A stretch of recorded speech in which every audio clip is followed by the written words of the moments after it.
Now I have a Okay, so Shabbat Shalom to everybody and everybody here, those that are coming in later and going to watch later. So this week is a double portion. yeah. So we have Acharei Mot and Kedoshim, and it begins in Leviticus chapter 16 and goes through chapter 20, verse 27. So it's two portions, just like last week we had two portions too. So, and yeah, well, this is a long one because it's double. Yep. So we got the double portions. Yeah, we are going to condense it definitely because there's no way we could cover all of it. So the meaning of the names, Acharei Mot means after death, and Kedoshim means set apart, or a lot of people say holy. So when you start off digging into the history of this, there are a lot of commands in this that actually seem like they are random. But actually, I think that they're an affront to the norms of that day. That Yah is basically being like counterculture.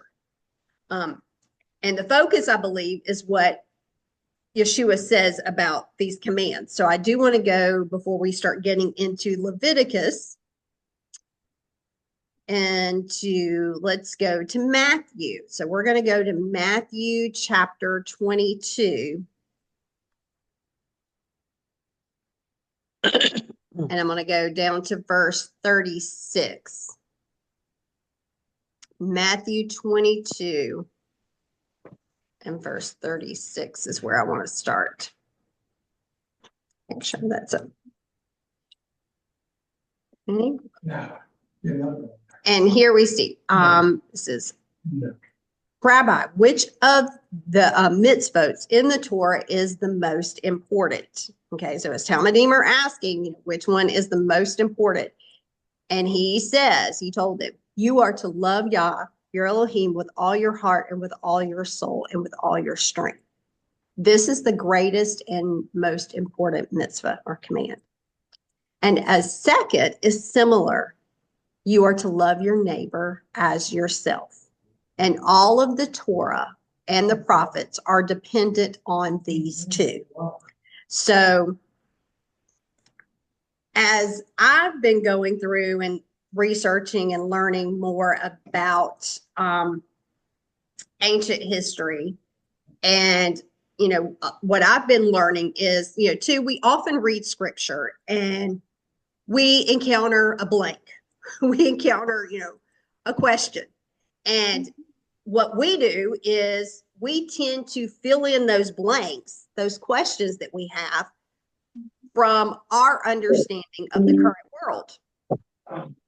And yet, I think I mentioned this last week as well, but John Walton said that the Bible is written for us, but it wasn't written to us.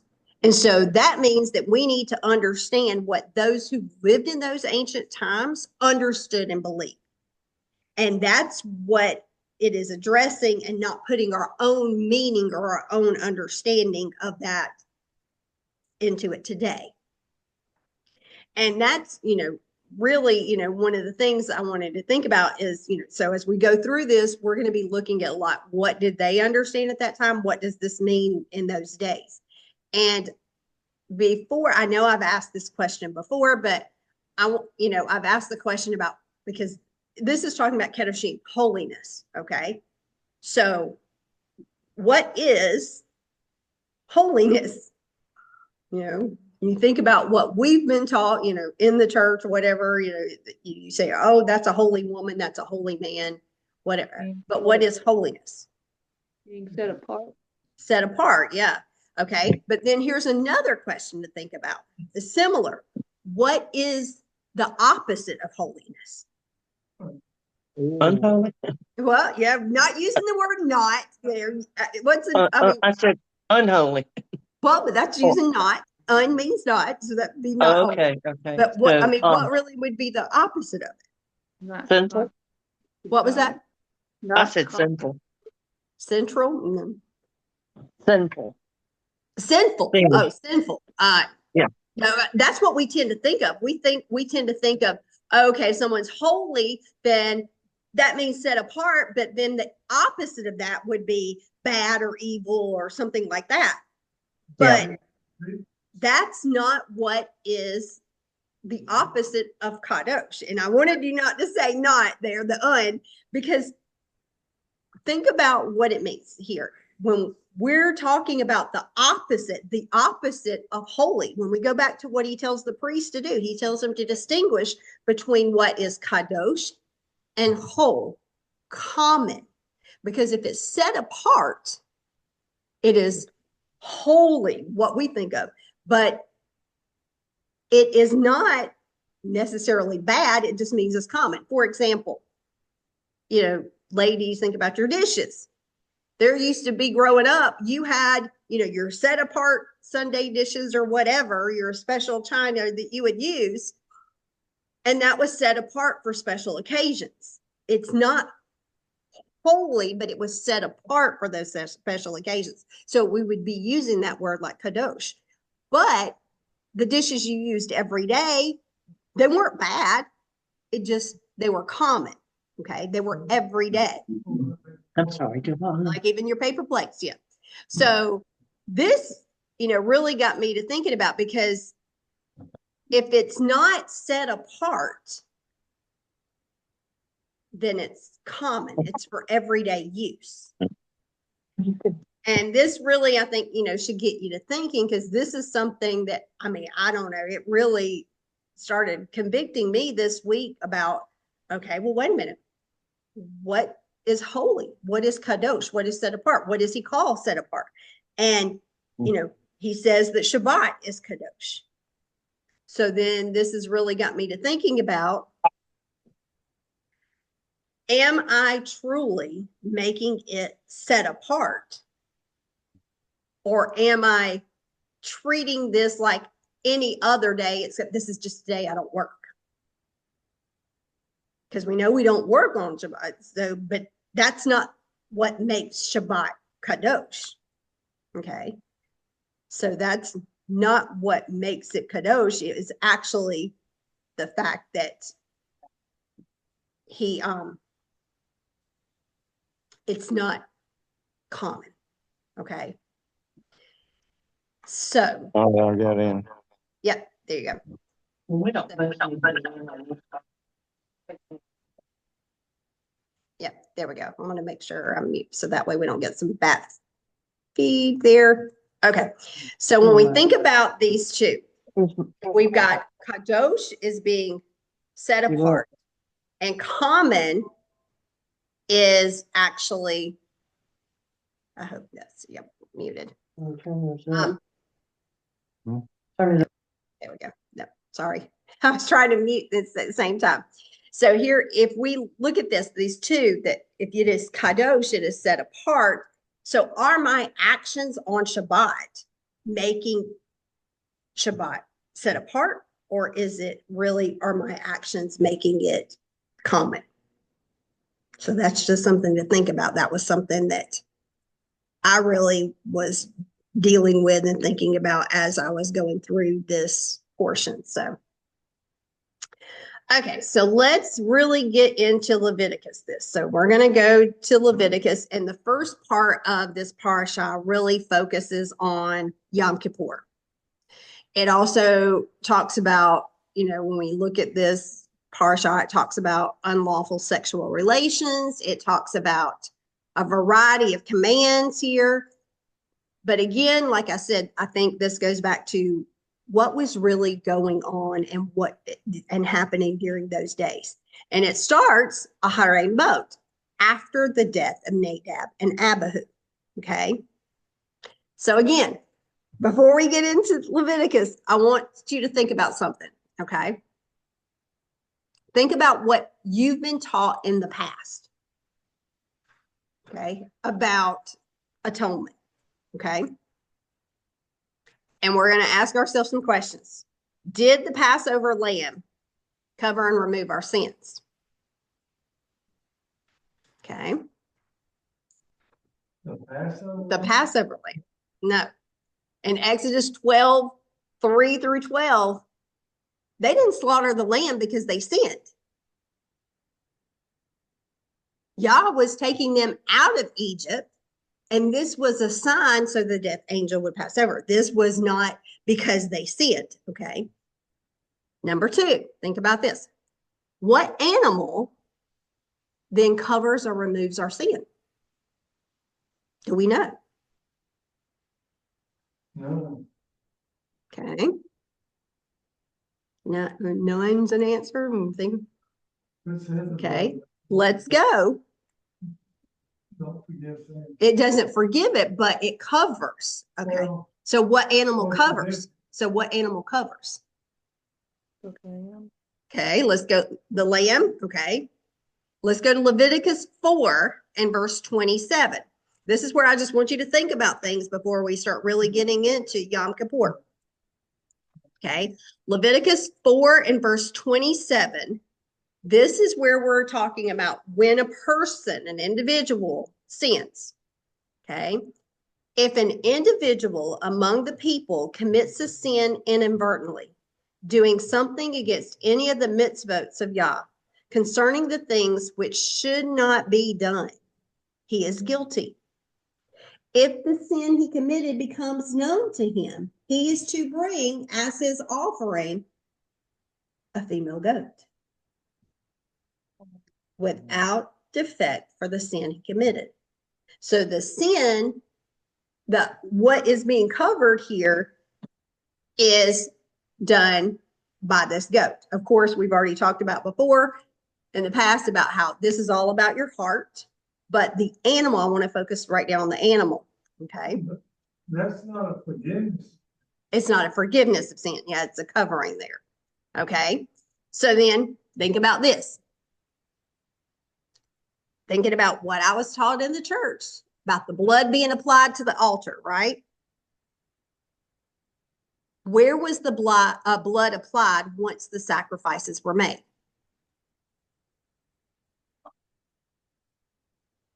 Where in the temple? Which altar? Because there's multiple altars. We've got the altar, the Ark of the Covenant. We've got the altar of incense. You got the menorah, the table of showbread. You've got the laver. You've got the altar that's sacrificed. You've got. So think about which one would have the blood applied to it.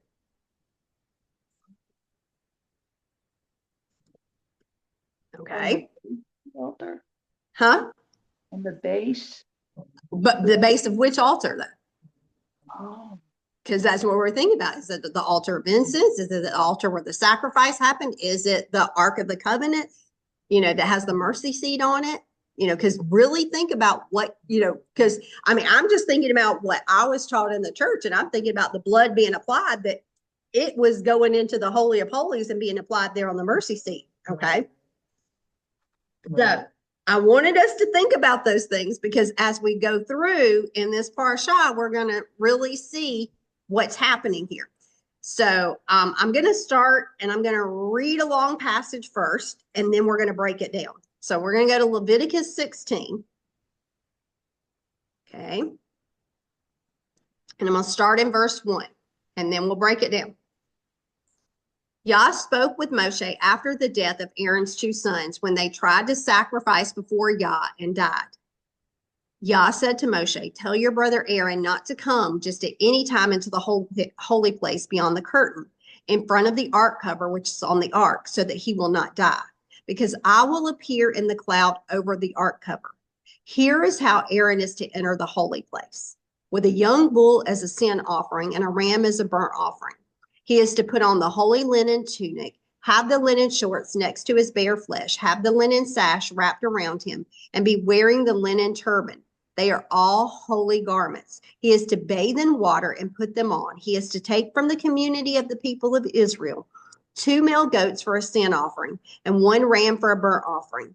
Aaron is to present the bull for the sin offering, which is for himself, and make atonement for himself and for his household. He is to take the 2 goats and place them before Yah at the entrance of the tent of meeting. Then Aaron is to cast lots for the 2 goats, 1 lot for Yah and the other for Azazel.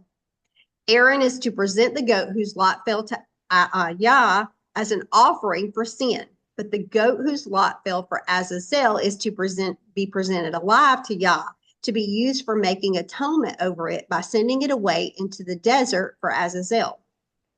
Aaron is to present the bull of the sin offering for himself. He will make an atonement for himself and for his household. He is to slaughter the bull of the sin offering, which is for himself, and he is to take a censer full of burning coals from the altar before Yah, and with his hands full of ground fragrant incense, bring it inside the curtain. He is to put the incense on the fire before Yah, so that the cloud from the incense will cover the ark cover, which is over the testimony, in order that he will not die. He is to take some of the bull's blood and sprinkle it with his finger on the ark cover toward the east. And in front of the ark cover, he is to sprinkle some of the blood with his finger 7 times. Next, he is to slaughter the goat of the sin offering, which is for the people, bring it inside the curtain, and do with its blood as he did with the bull's blood, sprinkling it on the ark cover and in front of the ark cover. He will make an atonement for the holy place because of the uncleanness of the people of Israel and because of their transgressions. All of their sins, he is to do the same for the tent of meeting, which is there right in the middle of their uncleanness. No one is to be present in the tent of meeting from the time he enters the holy place to make atonement until the time he comes out from having made atonement for himself, for his household, and the entire community of Israel. Then he is to go to the altar that is before Yah and make atonement for it. He is to take some of the bull's blood and some of the goat's blood and put it on the horns of the altar. He is to sprinkle some of the blood on it with his finger 7 times, thus purifying it, and thus setting it apart from the uncleanness of the people of Israel. When he is finished atoning for the holy place, the tent of meeting, and the altar, he is to present the live goat, and Aaron is to lay both of his hands on the heads of the live goat and confess over it all the transgressions, crimes, sins, and the people of Israel. And he is to put them on the head of the goat and send it away into the desert with a man appointed for that purpose. The goat will bear all of the transgressions away from some isolated place, and he is to let the goat go in the desert. Aaron is to go back into the tent of meeting, where he is to remove the linen garments where he put on when he entered the holy place, and he is to leave them there. Then he is to bathe in water in the holy place and put on his other clothes, come out and offer his burnt offering and the burnt offering for the people, thus making atonement for himself and for the people. He is to make the fat of the sin offering go up in smoke on the altar. The man who let the goat for Azazel is to wash his clothes and bathe in water. Afterwards, he may return to the camp. The bull for the sin offering and for the goat for the sin offering, whose blood was brought in to make atonement in the holy place, is to be carried outside of the camp, where they are to be burned up completely, their hides, meat, and dung. The person burning them is to wash his clothes and bathe in water. Afterwards, he may return to the camp. It is to be a permanent regulation for you that on the 10th day of the 7th month, you are to deny yourselves. You are not to do any kind of work, both the citizen and the foreigner living with you. For on this day of atonement will be made for you to purify you. You will be clean before Yah from all of your sins. It is a Shabbat of complete rest for you, and you are to deny yourselves. This is a permanent regulation. Okay, so now we're going to start breaking this down a little bit. So let's go back to verse 1. Yah spoke to Moshe, and Aaron spoke to Moshe after the death of Aaron's 2 sons, and when they had tried to sacrifice before Yah and died. So here we see this is happening after the death of Nadab and Abihu. But notice that it says when they died. Okay. Look at this. It says after the death of his 2 sons. But then it says, and they died. Well, don't we know that they died? Because he said the death of the 2 sons, but then he says, and they died. So why is it repeated?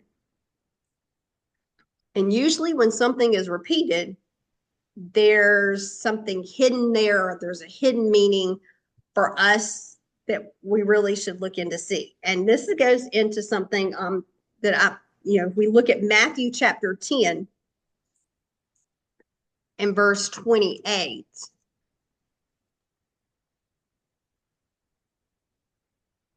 In Matthew 10 and 28, there are really two kinds of death.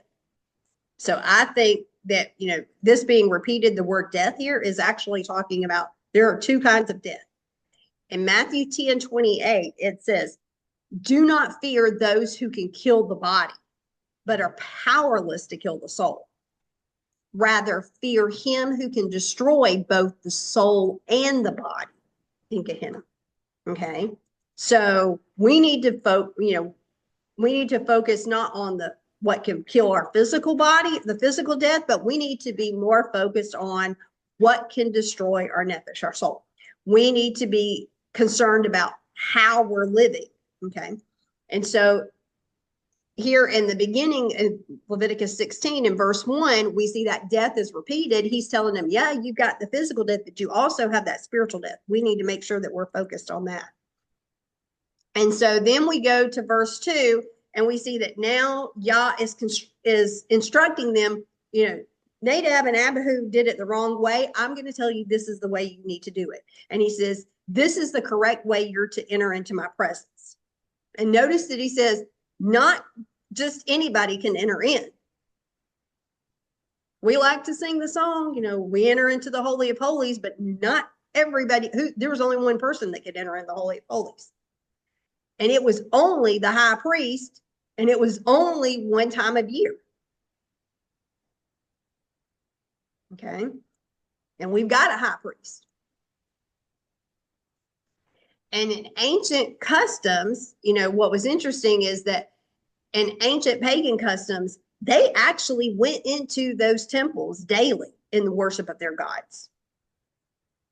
When you start looking through, like even the customs of ancient Egypt and stuff, and I'll put a link at a resource when you look at the video if you want to, that you can see this. But it talks about how they have these rituals in ancient Egypt that they would come in the morning and they would greet the statue of their god, and they would bow and sing hymns before it. They would present incense, they would dress it, and they would present food for it because they were tending to their god. They did that every day. So they were doing all these things for their God. But Yah says, were they going to go in every day? No, he says only one time of year, and it's only one person, the high priest, that would go in. The second thing I wanted to point out is we need to think about Yom Kippur. We think, it's the Day of Atonement, but this is not individual atonement. It was for the nation as a whole. Because when we start going through this, the people didn't bring the offerings. It is only the high priest that brought the offerings on this day. Okay.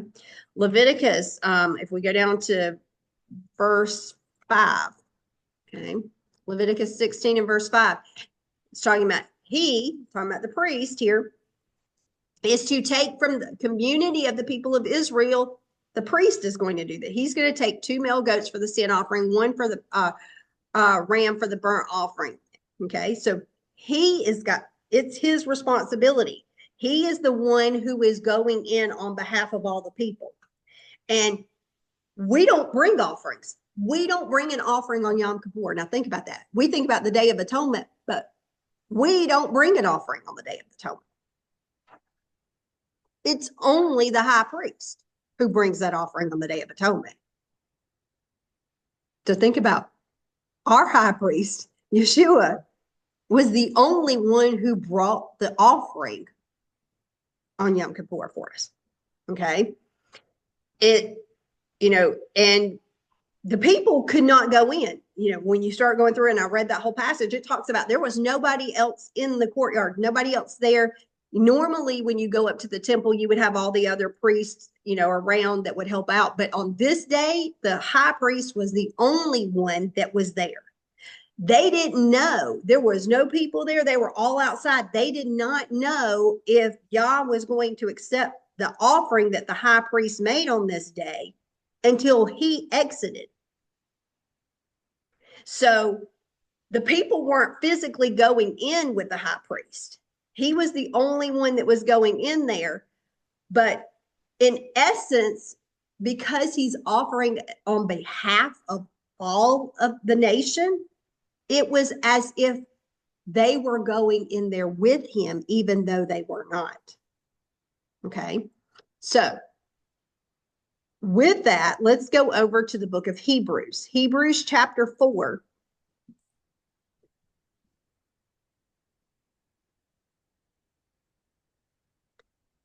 And one of the things that we need to realize is that Hebrews is written to the people, but it's actually written in the context of what was taking place on Yom Kippur. Okay, so if we go to Hebrews chapter 4, verse 14.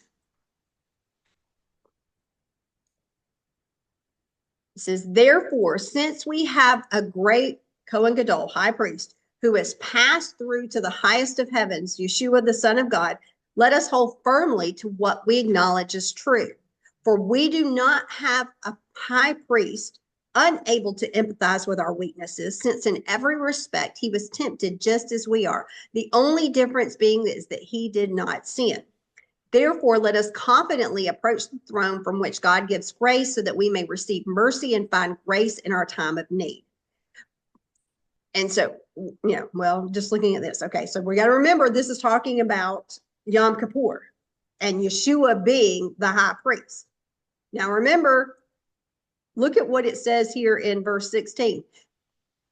Think about the church, what I was taught. Let's confidently go and approach the throne.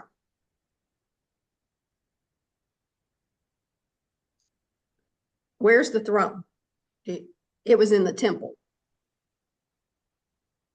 Who was allowed to go in there? Priest. Mm-hmm. And then into the Holy of Holies, the high priest. So think about this. Were they did they confidently walk in there and just flame through the doors? No. Think about those high priests, the procedures they had to go through. We can't enter into the Holy of Holies if there was a temple on earth, just like we can't enter into the Holy of Holies of the heavenly realm either. Yeshua can do that.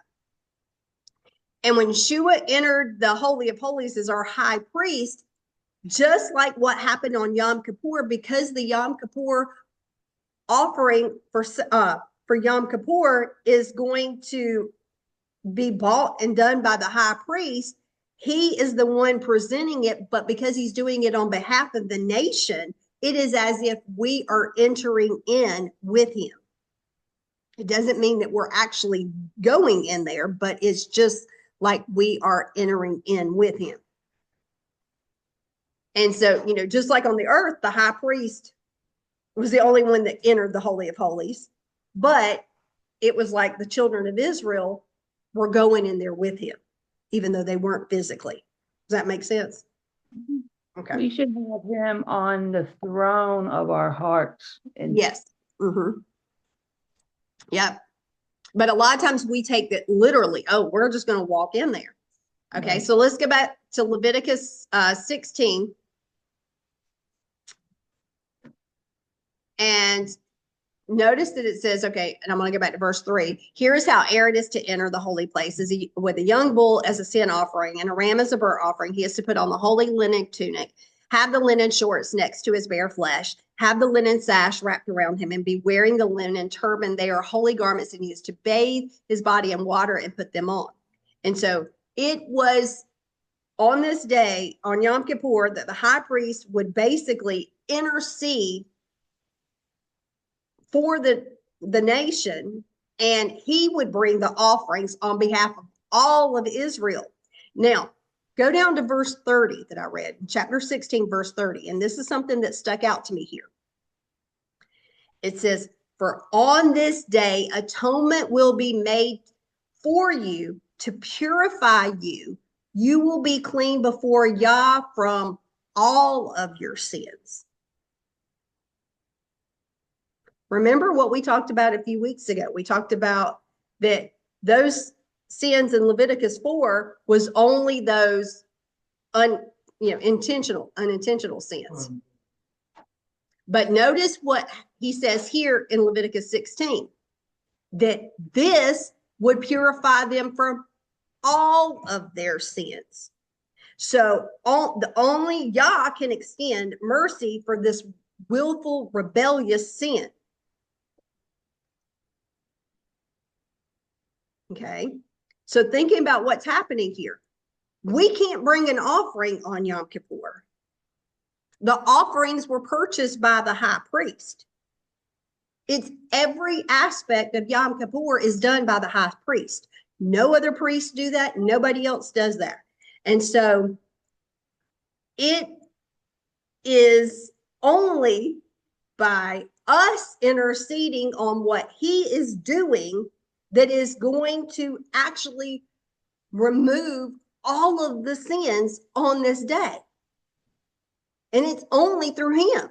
See how this is all a picture of him. He's the one that can do that. Now, like again, like I said, we're far removed from the temple service. And, this goes back to where I mentioned earlier, okay, where was the blood applied? And when we think about the temple, okay, you have in the courtyard here, you have in the court of Israel, you have the altar of incense. I mean, not the altar, you have the altar of sacrifice and the laver, okay, where they sacrifice the animals. Then you have the holy place. You go into the holy place, you've got the menorah, the table of showbread, and you've got the altar of incense, okay? And then you go through into the Holy of Holies, and you've got the Ark of the Covenant. So when we think about where is the blood being applied? If I go back to chapter 4 and remember looking at the sin offerings that we can bring, in Leviticus 4 and verse 30, we don't bring it into there. The Cohen, brings and he takes the blood. And in chapter 4, verse 30, it says, he is to take some of the blood with his finger and put it on the horns of the altar for the burnt offerings. And all of its remaining blood he has to pour out on the base of the altar. So we got to get in our mind, which one is this? This is the altar that is in the outer courtyard. This is the one where they offered the offerings. So when we brought a sin offering, the blood of the animal that we brought does not go into the Holy of Holies. It only comes into that courtyard, and it is applied on the altar where the animal was sacrificed. Okay.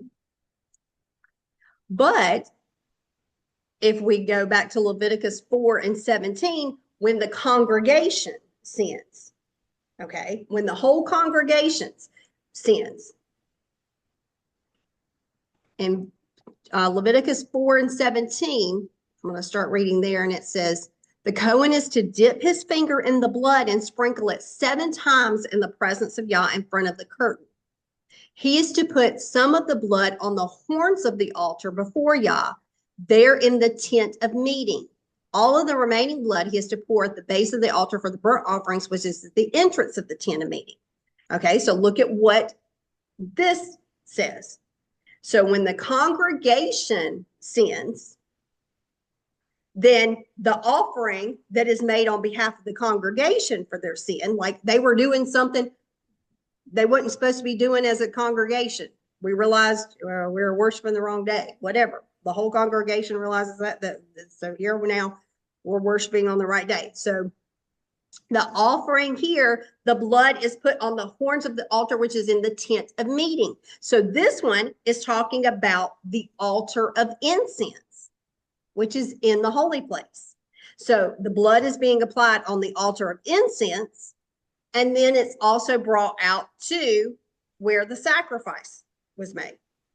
So does that make sense? So when the individual sins, the blood of that animal only went on the altar for sacrifices. But when the congregation sinned, it went on the altar of incense as well as the altar for the sacrifice. Okay. Now, when the priest sins, if we look at Leviticus 4 and 6, it says, and remember, these are all unintentional sins. The Cohen is to dip his finger in the blood and sprinkle some of the blood 7 times in the presence of Yah in front of the curtain of the sanctuary. The Cohen is to put some of the blood on the horns of the altar for the fragrant incense, which is before Yah there in the tent of meeting, and all the remaining blood of the bull he is to pour at the base of the altar for the burnt offerings, which is at the entrance of the tent of meeting. So when you look at this one, when it talks about the priest, his sin is actually applied in the same place. Okay. It's applied to the altar of incense. It's sprinkled toward the curtain, but it's also put on the sacrificial offering. Now, Leviticus 4, these are sins that we didn't know we did, but when we found out it was a sin, this is where the blood was applied.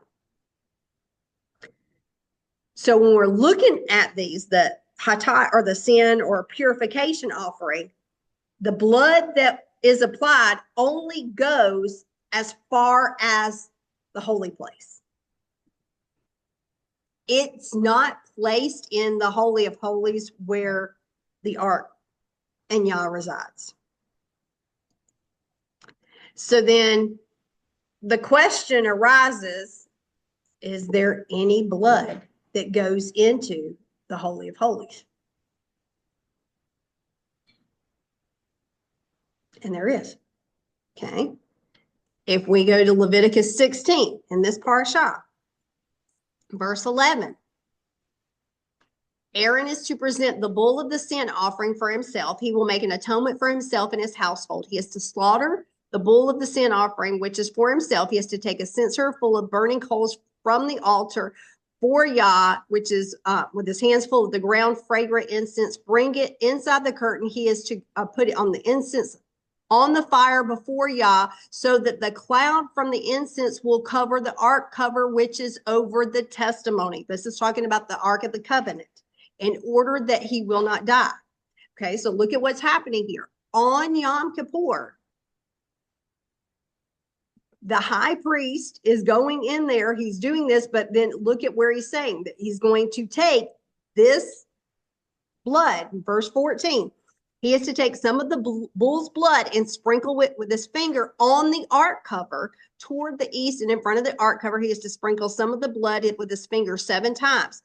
Next, he is to slaughter the goat from the sin offering, which is for the people. Okay. And the blood is brought inside the curtain, and he's going to do the same with it. And then he will make atonement for the holy place because of the uncleanness. So it is only on Yom Kippur that the blood is actually applied in the Holy of Holies. And Yom Kippur was the sacrifice for willful sins. Okay, which we all have done. When we know something's wrong and we do it. Because before that, there is no sacrifice that is going to cover that willful sin. Okay. And so Yom Kippur was this sacrifice that is dealing with these rebellious, willful sins. And so, and Yom Kippur was the day that the king sits on the throne, and that no one but the high priest brings an offering on behalf of that nation. And so, you know, we can bring offerings for all of the other feasts. But why is it then at Yom Kippur we can't bring our own offering? We can bring an offering for Shavuot. We can bring it for Passover. We can bring it for Sukkot, but we can't bring it for Yom Kippur. It is only the high priest, and he has to pay for it himself. So why? I think it points to the picture that we can't buy Yah. That's right. We can't buy his favor. We willfully sinned. You knew it was wrong and you chose to do it anyway. So there's nothing we can bring that is going to set that right. It is only through his mercy that he chooses to forgive us. Amen. And so I think that's why it is only the priest that day. It's showing the people that you better be interceding to make sure that priest does it right. And that priest does everything right. And it is only Yah's mercy that can accept that. Now, Leviticus 16:16 says, he will make atonement for the holy place because of the uncleanness of the people of Israel and because of their transgressions. All of their sins, he is to do the same for the tent of meeting, which is with them right in the middle of their uncleanness. And in verse 20, it says, when he finished atoning for the holy place, the tent of meeting, and the altar, he is to present the live goat. So look at what else this Yom Kippur sacrifice does. Not only does it deal with willful sin, but it's also cleansing the holy place because it has become unclean because of the people's sins. Okay. Because of, when they're bringing their offering there, and it's become unclean because of those sins, because those sins are being attached to like that offering. Now, like I said before, when we look at Hebrews, we got to remember when you're reading Hebrews, it's only talking about Yom Kippur. Well, not only that, but one of the things I learned about it was that do you know when Hebrews was written? It was written right around the time of the destruction of the temple, around 70 AD, right around in there. So we need to remember that when it's written, not only is it written talking about Yom Kippur, but why was the author writing it? Because it was written right around the time that the temple was being destroyed. And if there's no longer a temple, how in the world were the people, the children of Israel, going to be cleansed from their willful sins? And those that were there in the first century are worried about how are we going to be cleansed from that? Because we're all rebellious and we all do stuff we know that we shouldn't do. And how would those ever be forgiven? And that's what the writer of Hebrews is explaining, that he's trying to show that Yeshua took his blood on the Holy of Holies, and that the believers there would recognize this as being Yom Kippur, and that it was through their belief and obedience to him that we have that forgiveness of those sins that we willfully committed, and that it is in his mercy that death is removed for us. Okay. And, so what we're lacking, to see is that they're writing this because the people that were the believers there, they see what's happening. They see Rome, this Yeshua's already died, and here they're now destroying Jerusalem. What happens if the temple's destroyed? That's going to be one of their thoughts in their brain, and they're going to wonder, how are we going to be forgiven now? And so, that's part of what he was addressing. And that's why when we read Hebrews, we need to remember that's what it's talking about. Now, let's go back and look at the two goats. And, if we set the stage here, that in the first century, when everything was happening with the temple here, if we think about like we were there, first of all, 7 days before Yom Kippur, the high priest is actually going to come into Jerusalem. He's going to be secluded, but in the temple, except for with the priest, he's going to leave his home, his family, and it's going to be an intense time of preparation because he's got to know how to do every aspect of this correctly and by heart. And there's no one else there that could, going to be there to help him on Yom Kippur. And so there were not, just one sacrifice, but they had to be done, and there were several, and they had to be done in a specific order. And that he had to change clothes in between different sacrifices and things like that. So the high priest first would perform the sacrifice for him and his family, and then he would do it for the nation. Now, at the same time, there is another priest who's designated, like, designated survivor. With the government, they have a designated person survivor. In case something happened to a lot of people in the government, this is going to be the next one to take over. Well, they did the same thing with the priest, the high priest, that there was someone designated that would be the replacement if something happened during that week that the high priest could not perform his duties. Then in the event he accidentally becomes defiled and could not purify himself in time for the service. So think about the connection here with Yeshua. Remember, he's the high priest in the heavenly tabernacle. And, I've said this before, especially too with, even though Yeshua was not killed at Yom Kippur, the imagery and the symbolism still applies, even though his crucifixion happened at Passover. Okay, so don't get those two confused, because he was killed at Passover. The Passover lamb doesn't remove those sins. It's not for a sin offering, but all of the things, the symbolism and the imagery of Yom Kippur still apply. And so on the morning before Yom Kippur, the high priest actually would go out to the eastern gate, which I have a picture right here. And the animals would be marched before him, and he would watch intently while reviewing them, and he would actually choose which ones that he was going to use for the sacrifices and bring them in. So the high priest is judging, and he chooses the ones that he wants and purchases them. So think about this picture. Yeshua, being our high priest, is judging us, and he chooses the ones that he wants. He's looking into our hearts, and he chooses us and purchases them. And this is a foreshadowing also of the judgment of the nations that are going to, I believe, happen on Yom Kippur. Okay. So Leviticus 16 and verse 7, he is to take the 2 goats and place them before Yah at the entrance of the tent of the meeting. And Aaron is to cast lots for the goats, one lot for Yah and the other for Azazel. And Aaron is to present the goat whose lot fell to Yah and offer it as a sin offering. But the goat whose lot fell to Azazel will be presented alive to Yah to be used for making atonement over it by sending it away into the desert for Azazel. So these 2 goats are brought before the door of the temple. And rabbinic sources say that they were identical in appearance.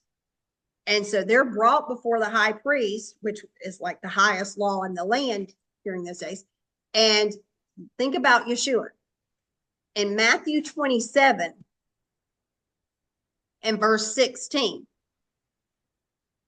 when Yeshua had come into Jerusalem and everything, and it says in verse 16, there was at that time a notorious prisoner being held named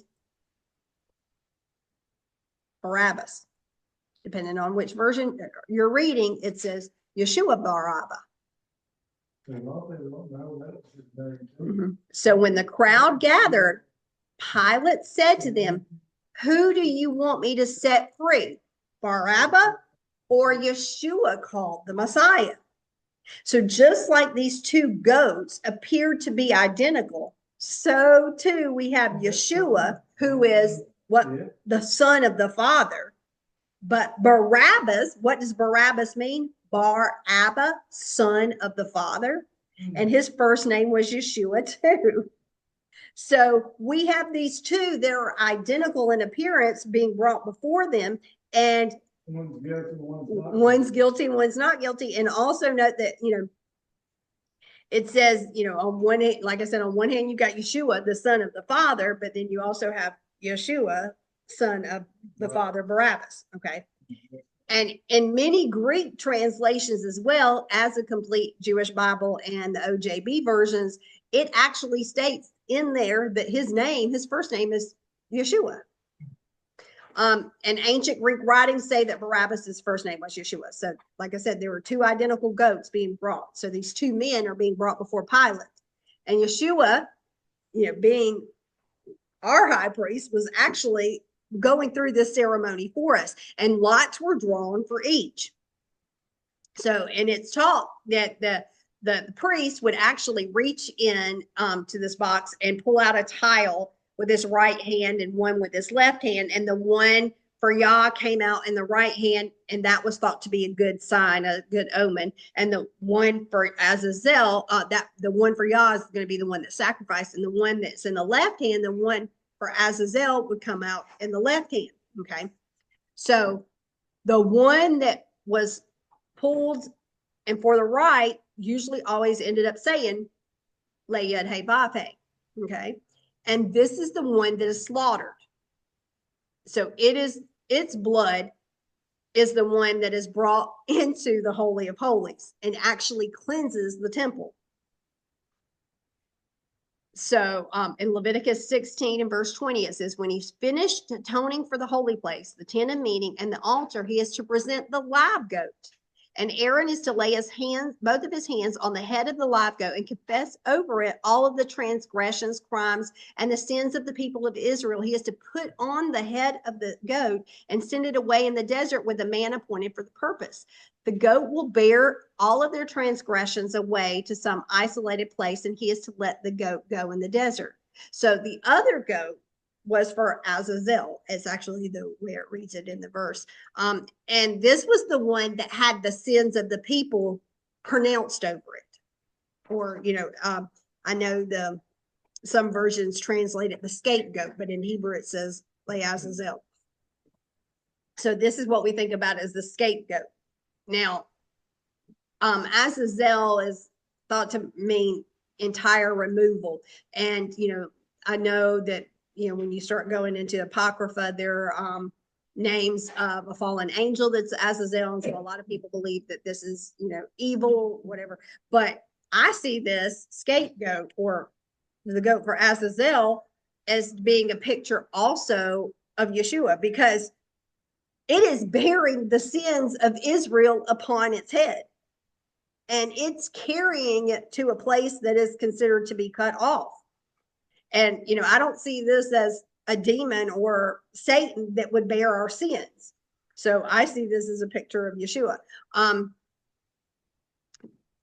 A couple of verses, well, in Isaiah 53 and verse 8, we know in this verse it says, after forcible arrest and sentencing, talking about the Messiah, he was taken away, and none of his generation protested his being cut off from the land of the living.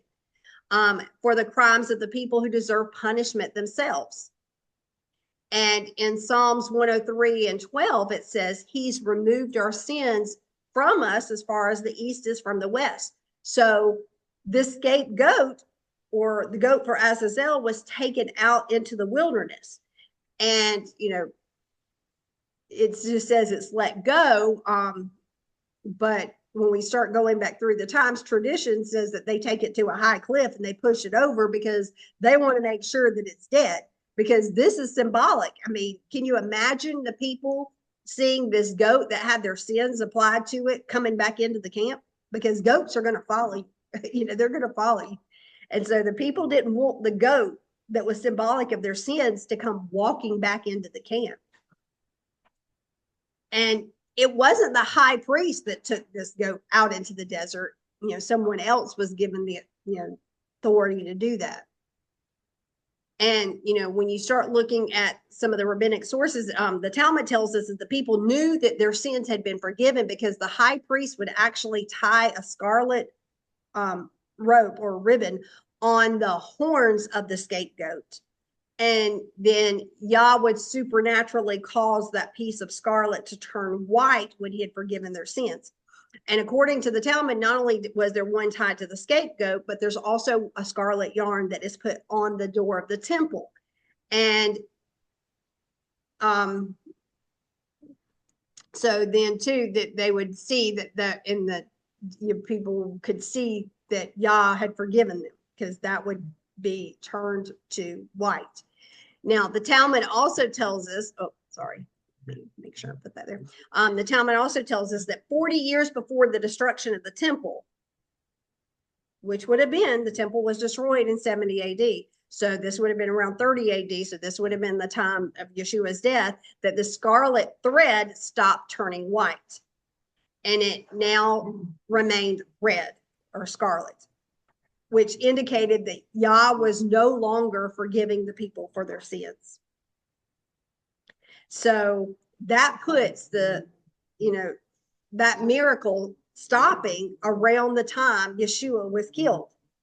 And, that's what many scholars, believe that Yeshua died and that, he raised on the third day. And if this miracle is recorded in Talmud is to be believed, then it's clearly trying to show the people that it was only a sign from Yah showing them that Yeshua was really the Mashiach, that he was really the Messiah there. And I'll, if you read it, it's in Josephus also writes about it in Josephus' book, War of the Jews, 6.5.3. This is what he says. Remember, and Josephus is a first century historian. There are many signs and wonders that took place around the time of the temple being destroyed. Josephus's writings also state that I didn't quote him, sorry, that I just wrote a summary, that the generation before the temple was destroyed, that the miracle of the scarlet thread ceased. It was attached to the door as well as the temple, the door of the temple and the scapegoat. At the time of the Yom Kippur sacrifice, it would turn white, showing that Yah had accepted their atonement. And also, if you think about what happened when Yeshua was hanging on the tree, to show that symbolism of the red and white. So he was alive during the time when it was destroyed, just as Josephus, yes, he was in alive. the first century. What time of the period was he alive in? He was the first century. So at least of 70 years. Well, not the full 70, but yeah, he was there at the end. So For sure. yeah. And so too, when you think about don't know how old exactly, no, he was. I don't know. So when you think about what was happening, he was talking about, Josephus being in the first century. Yes. So when you think about Yeshua being there on the tree, we see that symbolism of the red turning white. Because remember that the Roman centurion pierced his side. What does it say came out? Blood and then water. The red became white. Just like that thread, it was coming down. And so, just like there's a dual application to scripture, like I said, I believe the scapegoat is also a picture of Yeshua. I believe that the goat for Yah that is sacrificed also represents Yeshua, because this is the one whose blood is actually brought into the Holy of Holies and cleanses the temple. So if we look at this other goat, okay, it's cleansing the temple. And the goat that is sacrificed for Yah doesn't have the sins placed on it. This is why I say that both of them represent Yeshua. The goat that is killed for Yah doesn't have your sins placed on it. Wow. Because the goat that was released to the scapegoat is the one that had the sins placed on it. Yeah. So that's why I see the picture of both of those goats representing Yeshua. Okay. But the one that's killed, no sins were placed on that. But that blood is what cleanses and reaffirms the covenant. It's a witness. If we go to Hebrews chapter 9.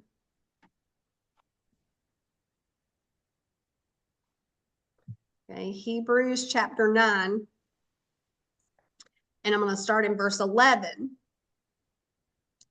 And I'm going to read quite a bit here and then I will stop. But when Messiah appeared as a high priest of the good things that were already happening, then through the greater and more perfect tent, which is not man-made, that is not in this created world, he entered the holiest place once and for all, and he entered not by means of blood of goats and calves, but by means of his own blood, thus setting the people free forever.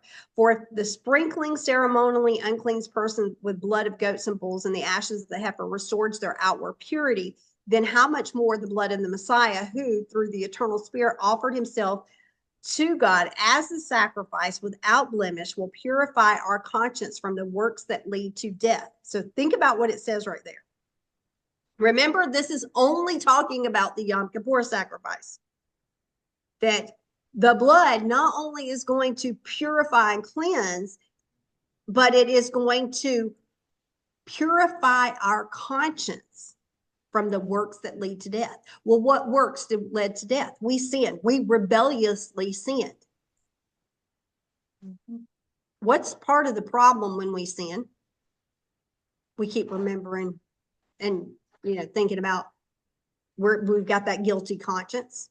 It keeps being brought up. And this is what Yeshua is saying, that he is removing that. He's purifying our mind there so that we don't have that guilt anymore over that. And it is because of this death that he is the mediator of the new covenant or new covenant, because a death that has occurred, which sets the people free from the transgressions committed under the first. And remember, this is not talking about covenant. This is talking about the priesthood here. Those who have been called, may receive the promise of eternal inheritance. For where there is a will, there necessarily must be produced evidence of its maker's death. Since a will goes into effect only upon the death, it never has force while its maker is alive. This is why the first priesthood was inaugurated with blood. After Moshe had proclaimed every command of the Torah to the people, he took the blood of the calves with some of the water and used scarlet wool and hyssop, sprinkled both the scroll itself and all the people. And he said, this is the blood of the covenant which Yah has ordained for you. Likewise, he sprinkled the blood, both the tent of meeting and all the things in the ceremonies. In fact, according to the Torah, almost everything is purified with blood. Indeed, without the shedding of blood, there is no, that word says forgiveness, but in Greek, that is the word aphesis, which does not mean forgiveness. It means release. You are released from your sins. Okay.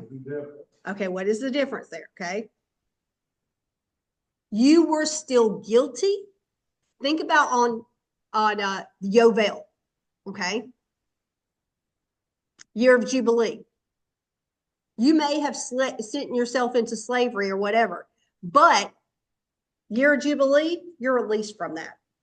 It's over, regardless of when it happened. Okay. So when you think about aphesis, means release there. He is releasing this he's releasing you from that debt. That is the Yovel. If you go back and look at the Greek, and I learned this too, that if you go back and look at the Greek for aphesis, and you go back to the Septuagint, because remember the Septuagint is the Old Testament written in Greek.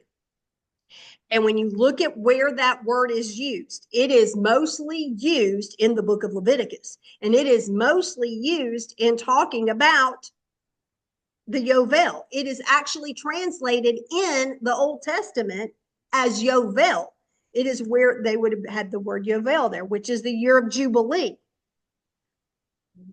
And so think about when the year of Jubilee is proclaimed. It's proclaimed at Yom Kippur. Why? Because Yeshua's blood is releasing. He is releasing you from that. He's setting you free from that. Okay.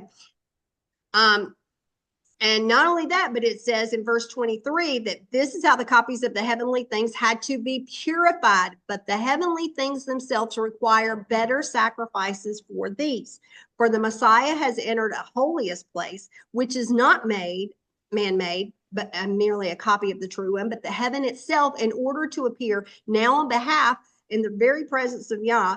Further, he did not enter heaven to offer himself over and over again like the high priest who enters the holiest place year after year with the blood that's not his own, for he would have had to suffer death many times from the founding of the universe on. But as it is written, he has appeared once at the end of ages in order to do away with sin through sacrifice of himself, just as human beings have to die once.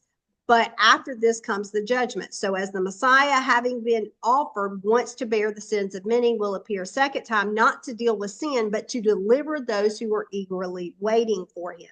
So, and you were talking about too, why? Does that not mean forgiveness? Because could they have forgiveness without blood? Yeah. Yes. But that verse, if that meant forgiveness, without the shedding of blood, there's no forgiveness. There were offerings in Leviticus 4 you could bring for forgiveness that were not blood, that are bloodless, like the minhag. Okay. Okay, the grain. So let's go back to this. So Yeshua went into the Holy of Holies in the heavenly temple or tabernacle, and he walked out the role of the high priest. And remember, it was also for the cleansing of the temple. So if he's cleansing the temple, why would the temple in heaven need to be cleansed?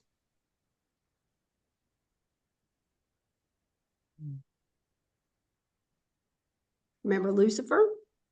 Mm. He actually defiled the temple by rebelling against Yah. And in Ezekiel 28 and verse 14, it talks about Lucifer being a Kedosh, an angel, this angel who walked among the stones of fire.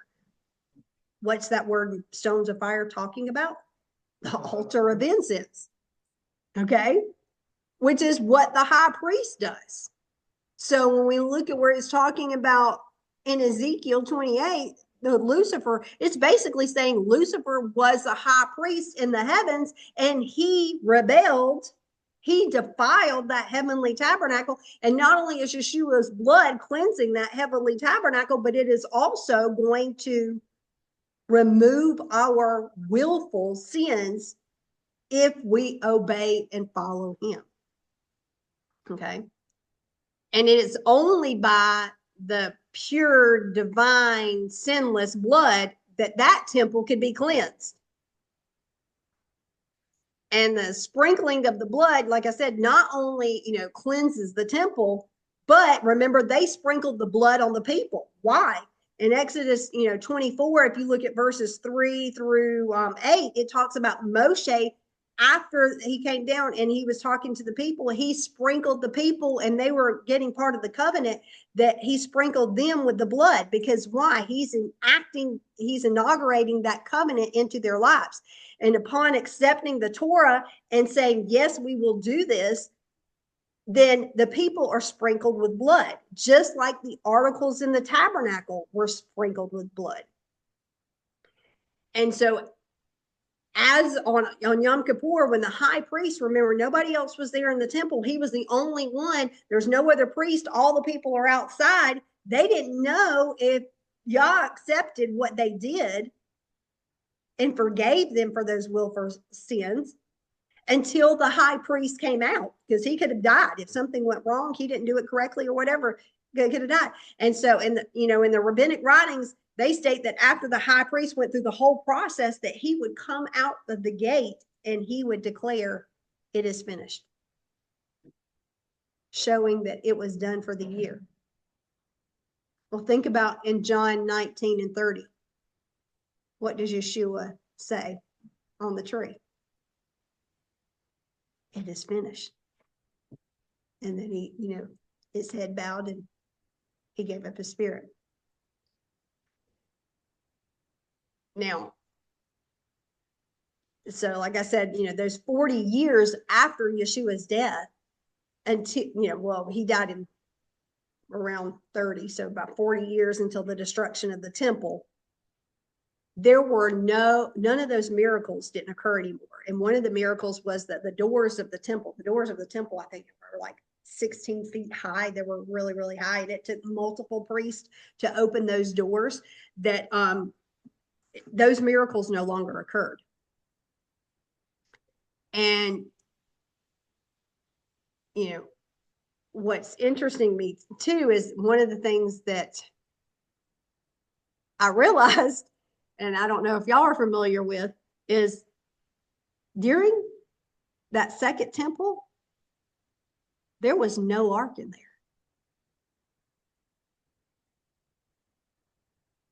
So when the high priest, all those years, was going in and doing those sacrifices on Yom Kippur, and the blood was to be applied to the ark, there was no ark in that temple.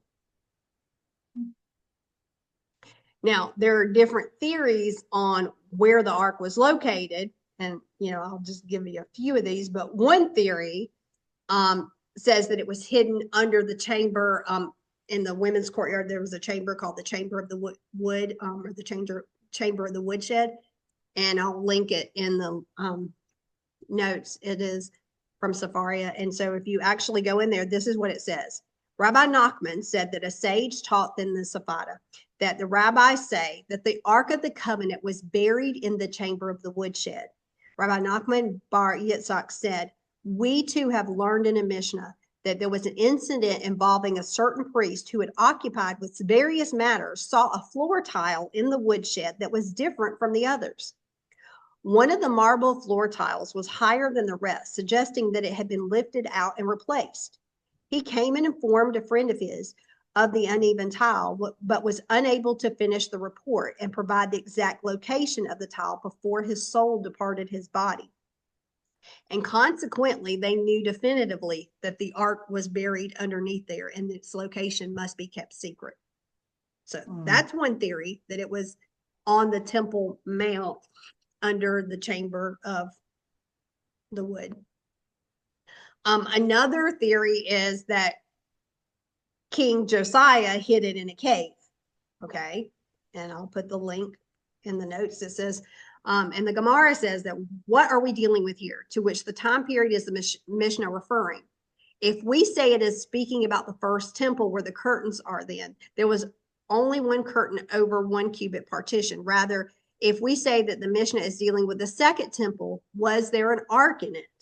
And the Gemara elaborates, but it wasn't taught in a Barita then that when the ark was buried, along with it was buried the jar of manna that was next to it, and a flask of oil used for anointing, and Aaron's staff with its almonds and blossoms, and the chest that the Philistines had sent as a gift at Daron to the God of Israel after they captured the ark was stricken by several plagues. And as it was stated, they put the jewels of gold that you will return to him for the guilt offering in a coffer by its side and send it away that it may go. And that's in 1 Samuel 6 and 8. And so then they asked, who buried the ark? Josiah, the king of Judah, buried it. And what did he see that he decided to bury it? And this is why they say he buried it. He saw that it is written in Deuteronomy 28, verse 36, that the Lord will bring you and your king, whom shall set over you, to a nation you have not known. Since he knew that the Jewish people would ultimately be exiled, he felt that it was better that the ark would not be disgraced and exiled, and therefore he arose and he buried it in the days of Josiah. So that's another theory of where the ark was. Some say that it was taken into Babylon by Nebuchadnezzar in 587 BC, because in Isaiah 39 and 6, it says there's a prophecy that says that the day will come when everything in your palace, along with everything your ancestors stored up until today, will be carried off into Babylon, and nothing will be left, says Yah. So that's another theory. Another theory is that it was hidden underground in the Holy of Holies because King Solomon designed tunnels underneath, and some believe that that's possibly where Josiah hid it at that time. So, and then lastly, there's one last opinion that says that Jeremiah actually, it wasn't under the Holy of Holies, but that it was actually on the Temple Mount, and they get that from 2nd Maccabees. In 2nd Maccabees, starting in chapter 2, verse 4, it says, it also contained the same writing that the prophet, being warned of God, commanded the tabernacle and the ark to go with him. And he went forth to the mountain where Moses climbed up and saw the heritage of God. And that's where Jeremiah came, and he found a hollow cave, and he laid in the tabernacle, the ark, the altar of incense, and stopped up the door so that those that followed him would mark the way, but would not mark the way and could not find it. So thinking about that, I don't know about y'all, but there was no ark in the temple all of those years that even Yeshua went to the tabernacle, went to the tent, temple. There was no ark there. So if you think about if it happened in Josiah's day, all the way from Josiah all the way up to Yeshua, or after Yeshua in 70 AD, there was no ark there. If we look at if it happened in, when they went into Babylon, 586 BC, from 586 BC all the way to 70 AD, there was no ark in that temple. So if they didn't have an ark in the temple and those miracles were still happening, where was the blood applied? You thought about that? I was thinking about that. I was like, well, where would they put the blood then if there was no ark there? And I started looking up and found that in the Temple Institute in Jerusalem, this is what it says. And I'll link, it says, but in the face of the ark's absence in the second temple era, he would place the shovel down on the foundation stone itself in the place where the poles would be extending had the ark been there. And within the Holy of Holies on Mount Moriah was the foundation stone. This jutted up the width of 3 finger breadths above the ground. And when the ark was housed in the Holy of Holies, it rested on the top of this stone. And in the second temple era, he, the high priest, would put a shovel of coals down on the foundation stone itself, and the place where the poles would be extending had the ark been there. And in the next stage of the Yom Kippur service, the high priest returned a second time, holding the blood of his offering. He would come back to the spot between the poles, and he placed the incense on the coals on top of the foundation stone. And he entered the Holy of Holies a third time, carried the vessel containing the blood and the goat, and again he walked to the same precise location. Here between the poles, he would sprinkle as before on the foundation stone. So I'll put that link there too from the Temple Institute. But I found that interesting to think about, that regardless if there was an ark there, those miracles were still occurring and Yah still accepted it. So, up until Yeshua,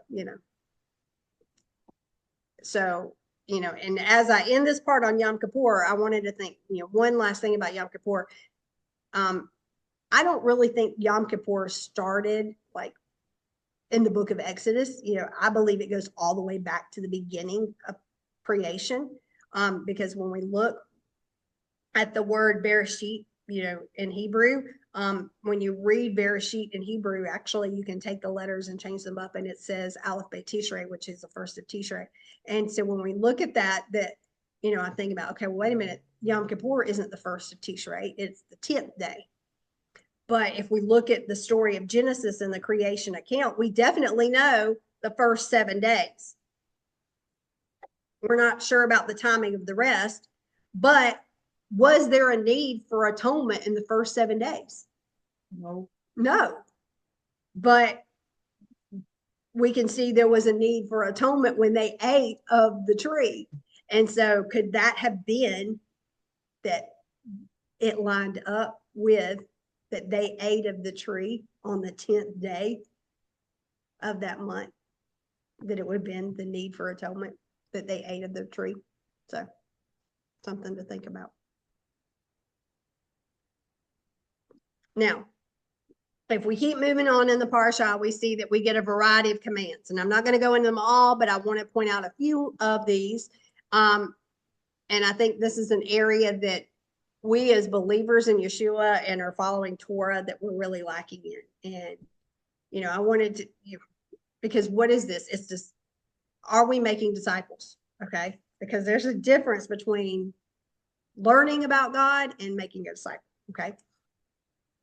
And I'm going to go to Acts chapter 15 a minute, because, this is in Acts chapter 15. This is where we have them coming to the Jerusalem Council. And, the Jerusalem Council is trying to figure out what to do with these non-Jews that are now coming to faith. Okay. And they're coming into the synagogues. Acts 15. And I'm going to go down to verse 20. And look at what he says to do.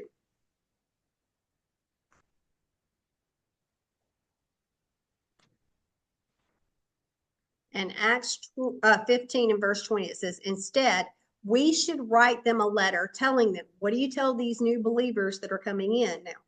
To abstain from things polluted by idols, from fornication, from what is strangled, and from blood. And from the earliest times, Moshe had in every city those who proclaim with him, with his words being read in the synagogues every Shabbat. So, you know, like I said, this is a discussion on what do we do with these non-Jews that are coming into belief. And then if we go down to verse 28, and it says, for it seemed good to the Ruach HaKodesh for us not to lay any heavier burden on you than the following requirements: to abstain from what has been sacrificed to idols, from blood, from things strangled, and from fornication. If you keep yourselves from these, you will be doing the right thing. So it's even repeated there. So why did they come to this conclusion about, you know, does this mean these are the only things we do? No, because he also says in verse 21 that they have Moshe proclaimed every Shabbat. He says, you don't go in there and you start telling these new believers that are coming into this, okay, you got to get rid of these holidays. Now you're going to be celebrating all these holidays, and you should be doing this, and you shouldn't be doing that, and you should be eating this and not be eating that. He said, don't do all that to them. You're going to run, you know, you're going to run them off. Let's start. These are the most important things. Let's start here. These things they need to do to come in. And then once they're in here, we're going to start hearing Moshe, Torah every week, and they're going to be learning, okay, this is, oh, okay, now this is why I'm doing it. So we shouldn't be judging those that are now coming into the body that are not to the point where we are. Okay. Right. So, you know, where did they get this from? They actually got it from this week's Torah portion. Kedoshim. So let's go back to Leviticus. This is where they're getting this from. And this part is called holy. He's saying, okay, we're going to pick out all of these rules. These are the ones that are most important. Okay. Leviticus, I'm going to go 17, and I'm going to start in verse 3. Okay. When someone from the community of Israel slaughters a lamb, an ox, or a goat, inside or outside the camp, without bringing it to the entrance of the tent of meeting, to present it as an offering to Yah before the tabernacle of Yah, he is to be charged with blood. He has shed blood, and that person is to be cut off from his people. The reason for this is so that the people of Israel will bring their sacrifices that they sacrifice out in the field, so that they will bring them to Yah to the entrance to the tent of meeting, to the Cohen, and sacrifice them as peace offerings to Yah. And the Cohen will splash the blood against the altar of Yah at the entrance to the tent of the meeting, and make the fat go up in smoke as a pleasing aroma for Yah. No longer will they offer sacrifices to goat demons, before whom they prostitute themselves. This is a permanent regulation for them through all of their generations. Also tell them that when someone from the community of Israel or one of the foreigners living with you offers a burnt offering or a sacrifice without bringing it to the entrance of the tent of meeting to sacrifice it to Yah, that person is to be cut off from his people. When someone from the community of Israel or one of the foreigners living with you eats any kind of blood, I will set myself against the person who eats blood and cut him off from his people. For the life of the creature is in the blood, and I've given it to you on the altar to make atonement for yourselves. It is the blood that makes atonement because of the life. So the nations that were around them were actually sacrificing to other gods, in verse 7. Okay. Now, if we look at verse 10, it says, when someone from the community or one of the foreigners living with you eats any kind of blood, I'm going to set myself against that person who eats blood and cut him off from his people. For the life of the creature is in the blood, and I've given it to you on the altar to make atonement for yourselves for the blood that makes atonement because of the life. So for most of us, eating blood is not something we normally do. Yeah. But in many cultures, blood is an element of food preparation. And this is something I was talking to this week. Yeah. Oh, yeah. And he's like, yeah, blood sausages. Over Europe. Yeah. Eddie's talking about the blood pudding back in Ireland and in the UK. They have blood pudding and blood sausages. Remember? Germany. Mm-hmm. Yeah, they put all of it. Blood. Yep. And And it's a staple at a lot of Christmas meals. Okay. Not only that, but blood is used as a thickening agent in many soups in Asian and Thai dishes. Ooh. So, Asian and Thai food, and those two, that was used as a thickening agent. Even in ancient Greece, it was part of the worship of Dionysus. The ancient Greeks would actually sacrifice a bull and they would eat the meat raw and drink the blood. And according to Euripides, in Braché, and Euripides Braché, it was around 408, 407 BC, that he said that the Dionysian rites would involve ecstatic frenzy during the time that they would sacrifice this victim, and that they would tear it from limb to limb and eat it raw and consuming the blood. Yeah, it's gross. So when you look at that whole passage, in Leviticus 17, 2 through 11, it is linked with goat demons. Okay. Look back at what verse is it that says they were, verse 7.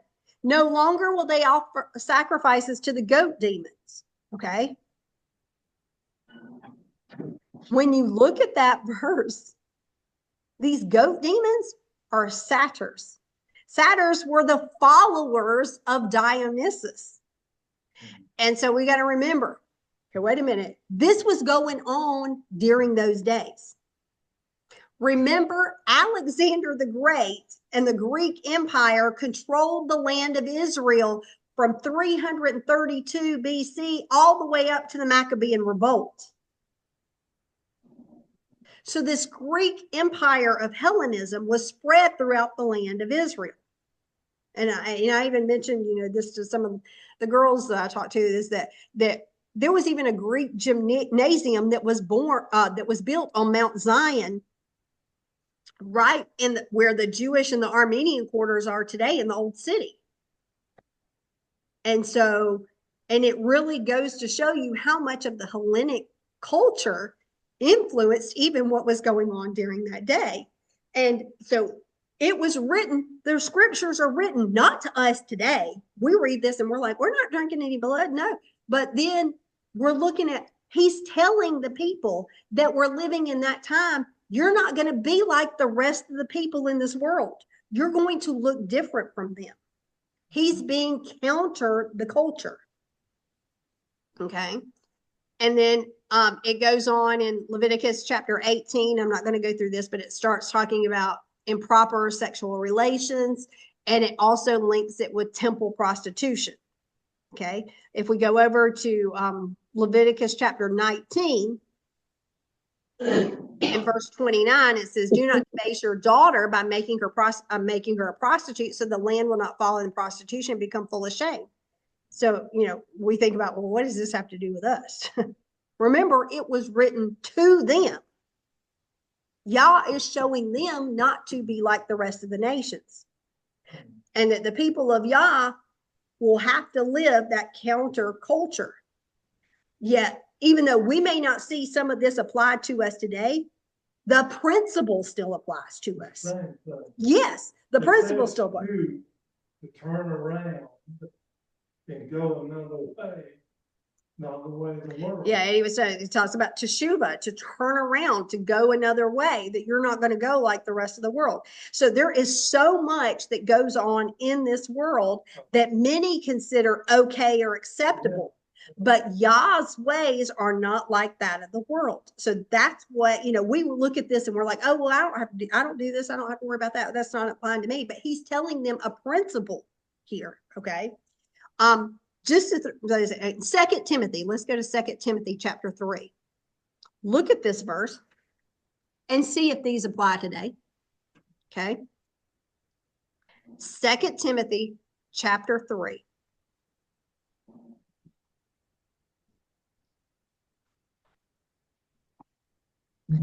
Okay, I'm going to start in verse 1. Moreover, understand this, in the last days. Well, you may say, oh, we're not in the last days, okay? Regardless if you believe it or not, will come trying times. Look at the description. People will be self-loving, money loving, Mm, proud, arrogant, insulting, mm, disobedient to parents, ungrateful, mm, unholy, heartless, mm. unappeasable, slanderous, uncontrolled, brutal, hateful of the good, traitorous, headstrong, swollen with conceit, loving pleasure rather than God. Mhm. As they retain an outward form of religion, but they deny its power. And look at what it says. Stay away from these people. So look at what sticks out to me there is they're doing a form of religion. This ain't talking about people in the world. This is talking about people in the body are doing this. They're saying they're believers and they're doing all of those. Yep, they're like Eddie says, you know, these are a lot of people that are wearing these crosses that are doing this. They're self-loving. This is the fruit that they have. And he's telling us, stay away from this. You're not like this. You are going to look different from these people. Sorry. So if we go back to Leviticus 18, look at verse 5, because this is another one that stuck out to me. Because a lot of times people say, oh, that's only for the Jews. That's done away with. That doesn't apply to me. Or Leviticus is only for the priest. But Leviticus 18:5 says, you are to observe my laws and rulings. If a person, not a priest, not a Jew, but this uses the word ha-adam, does them, he will have life through them. So this is not just talking about Israel. It's not talking about a Jew. It's not talking about a priest, but it's ha-adam, which is a man or mankind. But if any man or mankind does them, he is going to have life through them. And that's an important promise for us, that if we're obeying his commands, that we are going to have that promise of life through him. Okay. Let's see. Let's skip down to verse 22. This is an interesting one. Okay. I'm not politically correct, and I tell you up front. So if you are, you may want to turn me off. If you're not. You are not to go to bed with a man as with a woman. It is an abomination. You are not to have sexual relations with any kind of animal, thus become unclean with it. Nor is any woman to present herself to any animal to have sexual relations with them. It is a perversion. Do not make yourselves unclean by any of these things, because all of the nations which I'm expelling ahead of you are defiled with them. Now, yeah, think about it. How much of that's going on? Okay. I found something interesting. In ancient Mesopotamia, it was considered good if a man had anal sex with another man of equal status. Ew.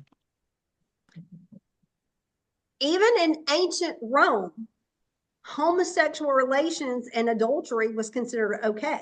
All you got to do is Google it, and you'll find that Roman men were free to enjoy sex with other males without a perceived loss of their masculinity or social status, as long as they took the dominant role. Acceptable male partners, though, had to be slaves or former slaves or prostitutes or entertainers.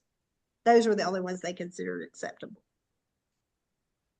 Now, even bestiality in worship of their gods was not something that was uncommon. So all of this was going on in the day, and y'all saying, the rest of the world may act like this, but this is not how you're going to act. Okay. So like I said, the second part is called Kedoshim. If we're going to be set apart and unlike the rest of the world, we have to understand what was going on in those ancient times and what Yah was telling them was the norm, and you're going against that culture when he's giving them those commands. You know, and it may not be something that's common for us today, but they were in the normal then. Okay. Okay, let's go over to Leviticus 19. Like I said, there's lots of various commands in here, and I'm not going to go through all these. Leviticus 19:3, and I'm going to read this out of 2 different versions. Every one of you is to revere his father and mother, and you are to keep my Shabbats. I am Yah, your Elohim. In the King James, it says, you shall fear every man, his mother, and his father, and keep my Shabbats, and I am Yah, I'm the Lord your God. When you look at that verse, what does yours say? Does it say father or mother first? Father. Okay, father. Yours says, what does yours say? Father or mother? Which one, Ken? Okay. Father, mother, and say it depends on which version you're reading. But I find it interesting because the King James actually says mother first and then his father. But when I looked at the Hebrew of this, it actually says the mother first and then the father. But I know the complete switches it. Because I know in Exodus chapter 20 and verse 12, it says you honor your father and your mother. Father's listed first. And so when I started looking into this and I started realizing that, you know, why is it here that it's actually in the Hebrew using mother first and then father? Because wasn't ancient Israel basically a patriarchal society? Even lineage is, you know, passed down through the fathers, not the mothers. Okay. So when we see this, I got to looking through it and, you know, I'm thinking about, well, what's the connection here? And the emphasis, I think, is on, you know, what is this parsha talking about? It's talking about how we should live. Well, what was that? Okay. So it's on how we should live. And so we think about priority, I think, was given to the mother here because what is her role?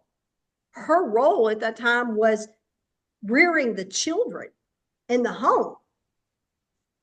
And that she is honored here because basically it is up to her. You know, she's the one that is given the responsibility a lot of times in the home. You know, the husbands were, you know, going out and doing other things, but here the woman was the one that was rearing those children. And it is a great responsibility placed on her to saying that she should be honored because she's got a role to raise those children up the way they should go. Okay. And usually it's up until there's a certain point that they switch and they're really with dad. But most, you know, especially when they're really, really young, they were with mom. So she, you know, I think that's why she was honored first here and gives her that privilege. Okay. In verse 9, Leviticus 19:9. Oh, this is the intro. When you harvest the right crops produced in your land, don't harvest all the way to the corners in your field and don't gather the ears of grain left by the harvesters. Likewise, don't gather the grapes left on the vine or fallen on the ground after the harvest. Leave them for the poor and the foreigner, for I am Yah, your Elohim. And again, we often read this verse like the others, you know, when we, you know, but we don't understand ancient customs, you know, whatever. And I didn't know, and I just found out this is that why a lot of them would leave the corners of their land. Because remember Ruth and Boaz, okay? Okay.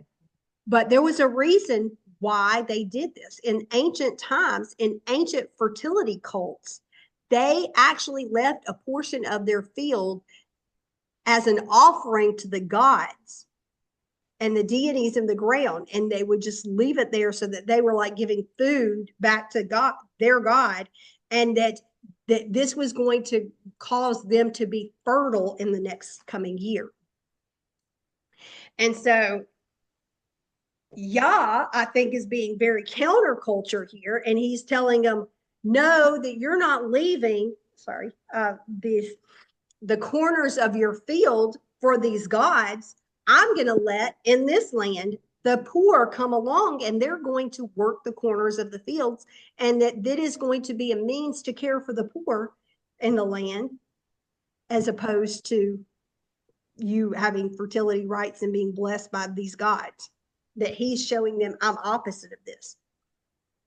And then, really when you start looking, we don't really see an example in the ancient Near Eastern law that survived from this, but there are texts from the town of Nuzi that actually show a similar practice of this happening during those days. Now, if we go down to verse 14, see if this one strikes you odd. Do not speak a curse against a deaf person. Can they hear you if you curse them? Yeah, not unless they read lips, he said. So, okay. And it says, or place an obstacle in the way of a blind person. Rather fear fear your Elohim, for I am Yah. So, this sounds a little odd because, that deaf person can't hear. But I think it's speaking on a deeper level here. It's speaking against another person even when they can't hear you. So if you're talking about somebody, even though they can't hear you, they're not there. You're doing this. You're cursing a deaf person. They can't hear you. This can be talking about them with someone else, or even in your heart. What? The way it's worded, talking about, yes. But the thing about that's what it's even they can't hear you, but it's that Yah is telling them, you people don't go about talking about people. Yes, it's all. But he's talking about even if they're not around and or you're behind their back, you don't go talk about them. Mm-hmm. Well, that's why we're talking about somebody behind their back. What are you doing? Lashon hara. You are actually doing evil speech. You're basically putting a curse on yourself. Okay.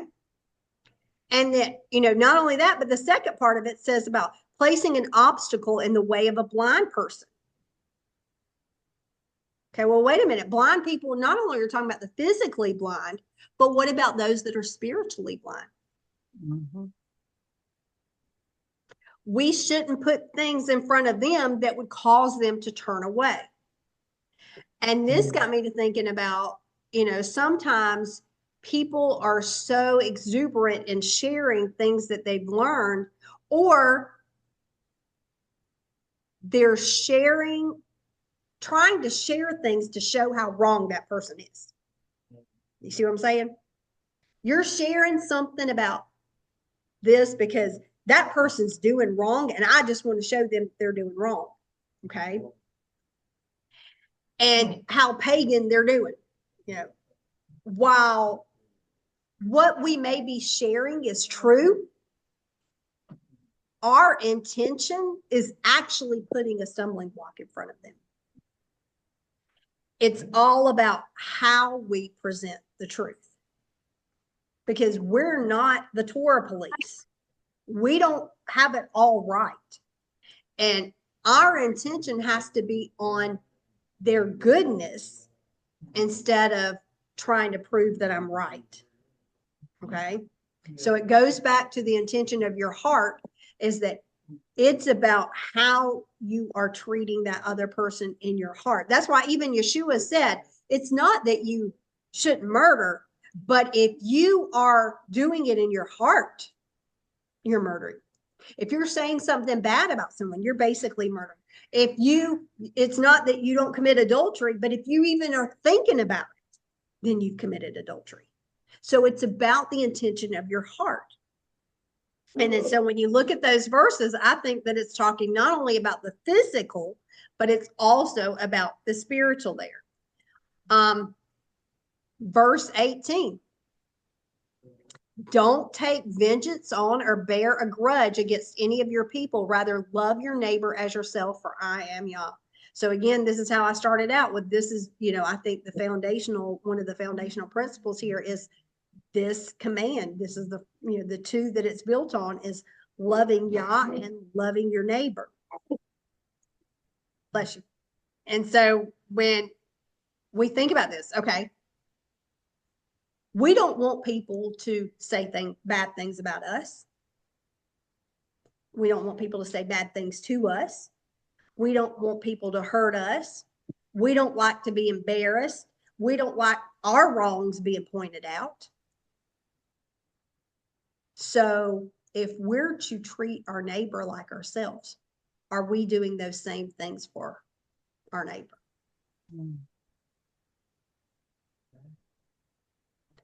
You know, we like to point out everybody else's sin, but we don't want ours pointed out.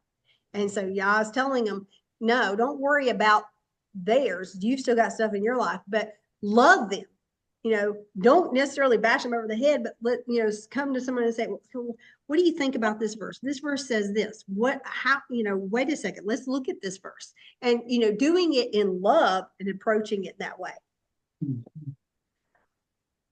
Okay. And then this last part I wanted to look at, unless there's something else y'all wanted to look at, is Leviticus 19:23. And this is an odd one too. When you enter into the land and plant various kinds of fruit trees, you are to regard its fruit as forbidden for 3 years. It will be forbidden to you and you are not to eat. In the 4th year, all of the fruit will be holy for praising Yah.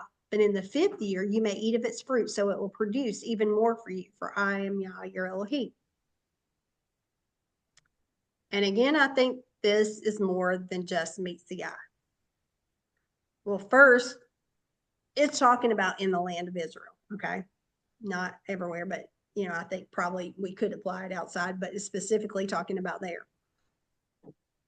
And notice that it says, once they plant the fruit trees, that the first 3 years, the fruit was considered to be forbidden. The 4th year, the fruit was considered to be for Yah. But the 5th year, it could be eaten.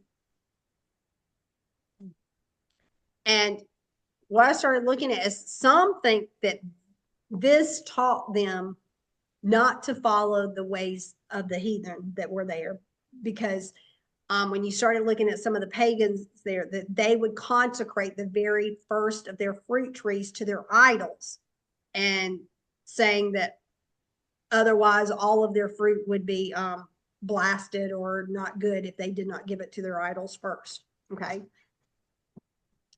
But there were a couple of interesting things that came out, because one of the things that I don't know if you caught, but when I first read that it calls the fruit for the first 3 years forbidden fruit. If you think about forbidden fruit, what do you think of? In the middle of the garden. In the middle of the garden. Yeah, Debbie, I do the same thing. It's in the middle of the garden. So this reminds me is taking us back to the garden, because that fruit in the garden was considered forbidden for them. Mm-hmm. Is it possible that Adam and Eve ate the fruit of the tree in the first 3 years, and that was part of the reason it was considered forbidden? But, other than the fact that it was mixed, okay. Thus, when they ate of it, we do know that when they ate of it, they basically took that fruit in them. And I've talked about this before, about how when you're eating something, you're basically taking in that essence of it. Well, this was forbidden fruit.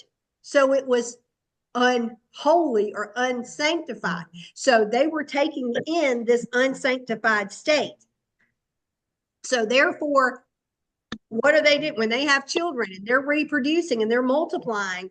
The fruit of them is only going to reproduce unsanctified or fleshly fruit. Okay. And I found it interesting that one of the rabbis said that fruit in an uncircumcised state, that a person lacks the ability to stand before Yah. And that when you start looking at this verse, it does not just say it's forbidden. That word that it uses, forbidden, is actually aral. And aral means uncircumcised. And it is related to orla, which is the word for foreskin. So the orla is something that is extra. It's not important. So it's, it can be disposed of. And so when we think about this, this is talking about what we can say about the flesh, because what they did is basically they took of this aral, this forbidden fruit. They're basically taking on this flesh, and that the fruit that they're producing is unsanctified here. It's like the flesh is what's extra. It's not what's needed. It's that old man. We need that new creation. And why does it say 3 years? So that tree is considered uncircumcised. Yes, that tree is considered uncircumcised, is what it says in Hebrew. It says aral in Hebrew. Wow. So why 3 years? Why wasn't it 4? Because the 4th year it says that fruit would be for Yah, and then the 5th they could eat of it. But why 3 years? And I think, let's go back to creation. What happens on the 3rd day? In Genesis 1 through 11, it says, God let the earth put forth grass, seed producing plants, and fruit trees, each yielding after its own kind of seed bearing fruit on the earth. And that's how it was. The earth brought forth grass, plants, each yielding its own kind of seed, and the trees producing its own kind of seed bearing fruit. And God saw that it was good. So there was evening and morning, and this was the 3rd day. So it was on the 3rd day that Adam and Eve, which they weren't created yet, but it was on the 3rd day that the plants were made that was going to be acceptable. So another link I got to thinking about with the fruit here is, well, wait a minute. If men are compared to trees, and these trees, when you think about their fruit, wait a minute. So what about their fruit? And this is where I go back to what I said earlier, that I think where we're lacking is, when we think about these, becoming a believer, a lot of times we're so on fire, we're, going out there, we want to start sharing things and start sharing our faith. And many become believers and they start trying to bring people into the faith. And then they're teaching Sunday school and whatever. And then they don't have a firm foundation. And what happens? They start being led astray by various teachings, and then they, a lot of them eventually leave. And, in ancient times, I think part of it is, like I said, with us not making disciples. In ancient times, making a disciple was much more than just going to church and reading your scriptures and memorizing scriptures. It took time. You would spend time with that teacher, and the teacher would show you, this is how you study. This is the methodology. This is how to correctly interpret the scriptures. Let's look at what this says. Let's look at what this says, and how to make the connections and understand how they were written. And they would teach the rules for interpretation and idioms that they would use to understand correctly and read the culture and those issues of that. And so it took time. And so when I think about it's going to a person here, I believe that where it says, that you've got the first 3 years that you don't eat, you don't produce eat of that fruit, but the 4th year is for Yah. And so I believe that there were 4 years under a good teacher for one to really grow spiritually. And that this was the difference between being a tree that would just produce, rotten fruit, or fruit that really had no value, and one that would produce good fruit. And in ancient times, like I said, they would go through the fields, and if you planted that field, the first 3 years, you know what they would do? They would go through and they would tear the fruit off that tree and throw it on the ground. Why? Because they wanted to prevent people from consuming that fruit, because if it was on the ground, you didn't pick it up, because you knew the owner of that land put it there for a reason. And 2, it would strengthen the roots of that tree, and that by the 4th and 5th year, that tree is producing good fruit. So even the poor didn't get part of that. Not the first 3 years, nobody did. And so when you look at that, that basically, they were saying that the first 3 years, you could, if someone did eat of the tree of the first 3 years, they basically were saying it had no nutritional value for that person. It did nothing for them. It really did nothing. And so that's one thing I was thinking about there. And another thing is I think about how this connects with Yeshua. Because I think this lines up with not only going back to creation, but as descendants of Adam, we're what? We're in this unclean state. And we remain in that unclean state for 3 days. We're considered as uncircumcised for 3,000 years. And then in that 4th year, or the 4,000th year, what happened? It was for Yah. That is when Yeshua came. And so Yeshua would be the fruit of the 4th day or the 4th year that would be presented to Yah, because during that 4th year, what would happen? They would take the fruits of that tree. They didn't eat of it, but they would take it to the temple, and that would be their offerings in the temple. That So would that be an explanation why Yeshua did come? to that for that. Yep. He was saying, would that be an explanation of why Yeshua didn't come before then? Yeah, it could be that he was the fruit of that 4th year. And he would be like too. He would be like that seed that is, in the ground, because what happens to a seed that's in the ground? It basically dies and it busts open, and then there's a resurrection. A new plant comes forth. Okay. Well, just what happened? He would be like that seed who was in the ground for 3 days. And at the beginning of the 4th day, what happened? He resurrected and was presented to the Father. So, those are just some of those weird, commands that sort of stuck out with me, but I think they all in this parsha, they're basically showing us Yah's giving us ways to live a life acceptable to him. And it is not only about our actions, but it's about the intention of your heart. And if we start going through and we're thinking, oh, I don't do that, or that doesn't apply to me, when we start looking at these scriptures, we see that Yah's pointing out this is what's going on during those times, and I'm showing you counterculture. I'm showing you how Yah is going to be different and how you are to be different during those days. So are there any other verses that y'all want to look at that were weird in there that were stuck out to you that you wanted to talk about? You talking about Lucy video. Oh, in Ezekiel? Yeah, Ezekiel chapter 28. Let me go there. Oh, that's a Torah. Let me go. Wait a second. Well, here, let me pull it up on my computer. I'll pull it faster. Okay. Okay.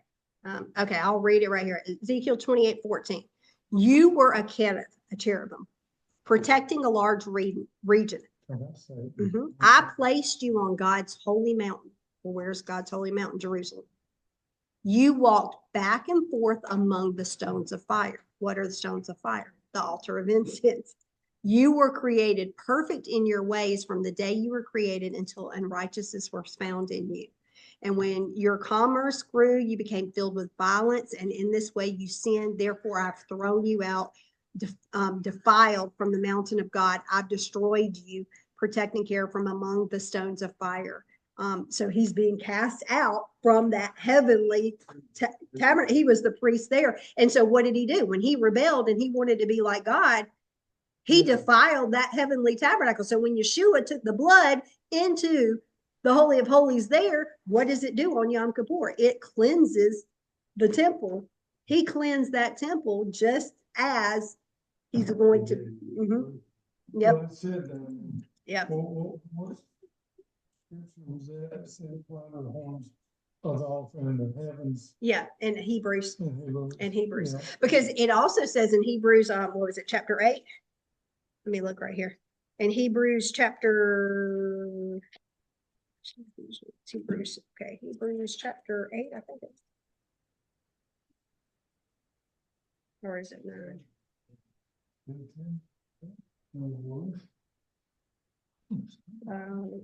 see which one it is.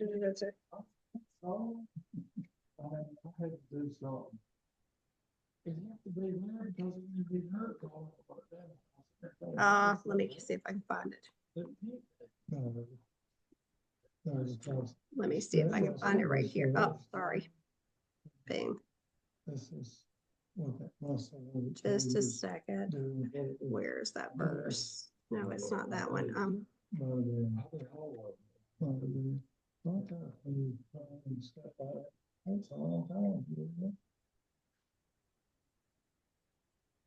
Which one is it?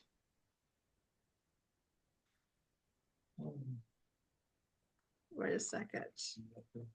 I'm still looking for it. Wait a second. Let me see. That one's not it. That one's it. Okay, here it is. Here it is. This is it. It's in verse 4. That's the one, because I was looking at the wrong chapter. Hebrews 8:4, talking about Yeshua. If he were here on earth, he would not be a priest. Why? Because he's not from the line of Aaron. Only descendants of Aaron are priests. So if when he comes back, is he going to be priest? No, he's going to be the king then.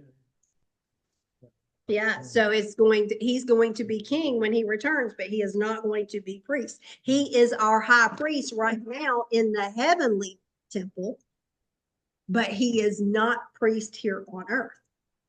So he's doing that Yom Kippur, which is cleansing us. So any other verses y'all want to talk about? No, you're okay. You're okay. Okay, so I guess we're going to get ready and say the blessing. Okay. Okay.